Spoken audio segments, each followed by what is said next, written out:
সম্মানিত ভিউয়ার্স, আসসালামু আলাইকুম। আজ আমরা জানব টেন্স কাকে বলে, টেন্স কত প্রকার ও কী কী, উদাহরণ সহ বিস্তারিত আলোচনা। চলুন দেরি না করে আমরা আমাদের ভিডিওটি শুরু করি। টেন্স হলো ক্রিয়াপদের একটি রূপ যা কোনো কাজের সময়কে নির্দেশ করে। বাংলা এবং ইংরেজি উভয় ভাষাতেই টেন্স 3 প্রকার।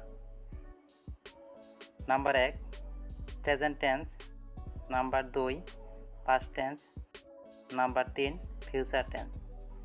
চলুন প্রত্যেক প্রকারের সংজ্ঞা জেনে নেওয়া যাক।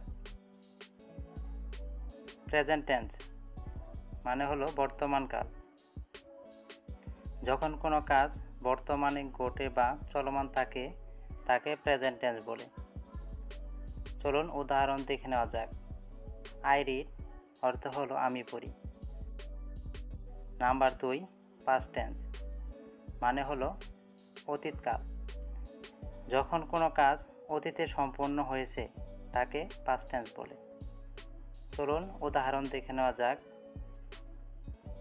আই রিড অর্থ হলো আমি পড়েছিলাম।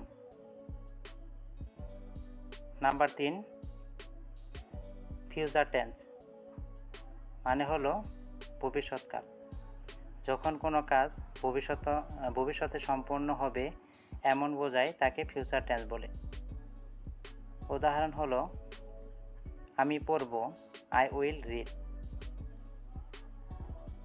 যদি ভিডিওটি ভালো লেগে থাকে তাহলে অবশ্যই চ্যানেলটি সাবস্ক্রাইব করবেন